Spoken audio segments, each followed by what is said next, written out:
Welcome to Robert Phillips's Commodity Project. It focuses on coca, the contraband commodity. As can be seen from the zoomed out map, even the important locations for the coca plant are vast. The overwhelming majority of coca is grown in either Colombia, Peru, or Bolivia. This is not to say that countries like northern Chile, Ecuador, and Venezuela do not find the species of plant there. It's just that they do not export it. The history of the coca plant stems back at least 4,000 years.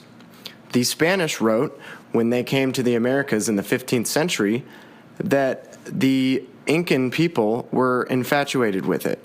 They believed that it had divine powers because of the stimulation that it gave them when chewed or drank in a tea.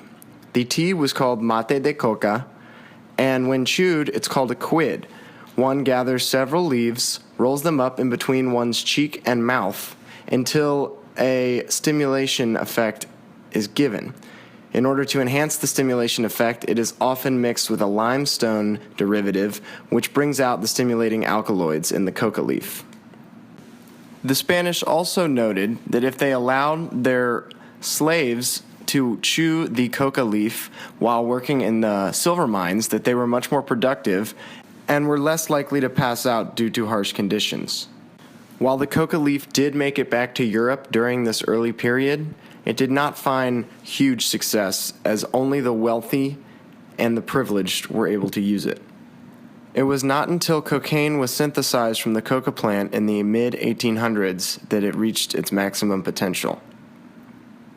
In Bolivia, the coca plant is most commonly cultivated in Chapare.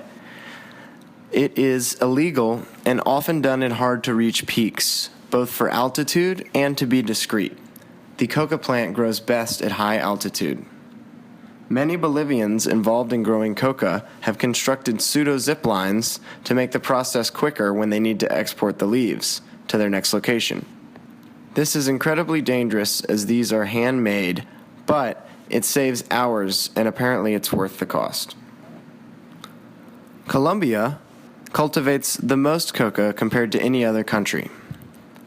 The districts of Caqueta, Putumayo, Guapes, y Guaviare are where the majority of coca is grown. It is illegal to grow coca in Colombia, but it continues due to the pressures of the black market. Peru has legal cultivation of the coca plant, and it is regulated by the coca monopoly. Cusco is the most popular area to grow it at, and it's also where Machu Picchu is located.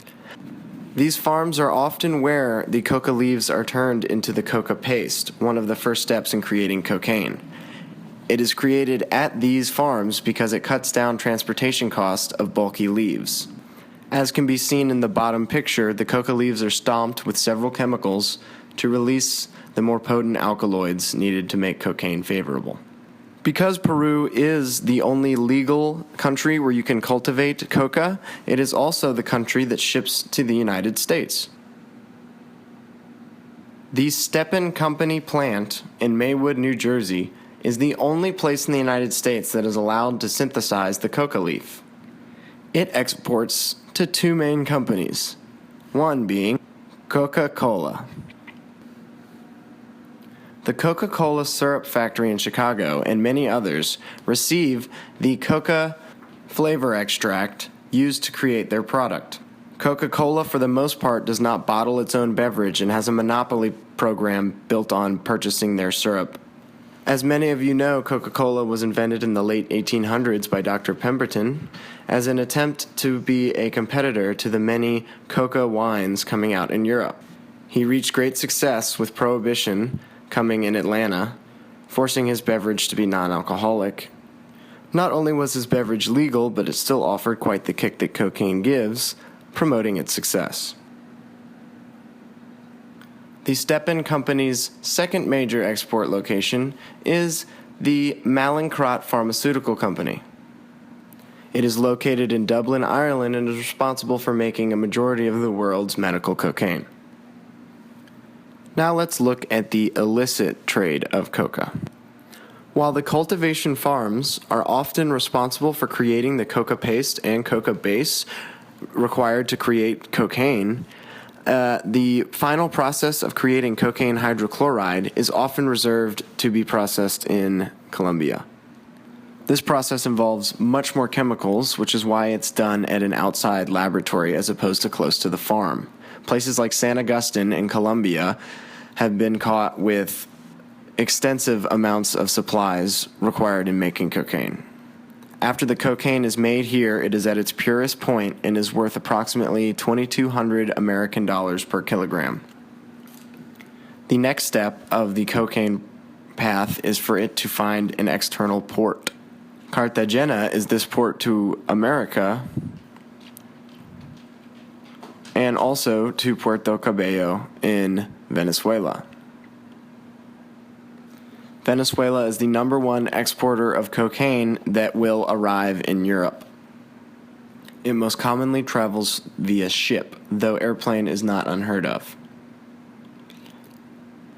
Its first stop tends to be at Cape Verde or one of its surrounding islands.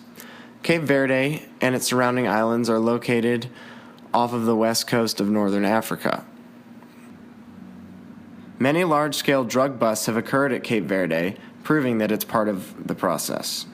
The next step is either to Western Africa or to the Canary Islands if it's going into Europe, as Western Africa is usually just another stop on its way to Europe.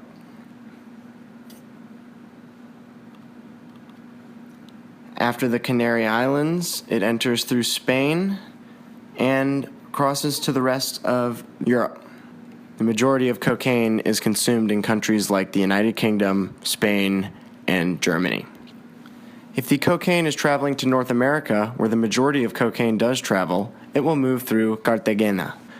Simply by reaching this Colombian port, it is now worth $6,000 per kilogram. Via sea, the cocaine is transported to the Mosquita coastal region of Honduras.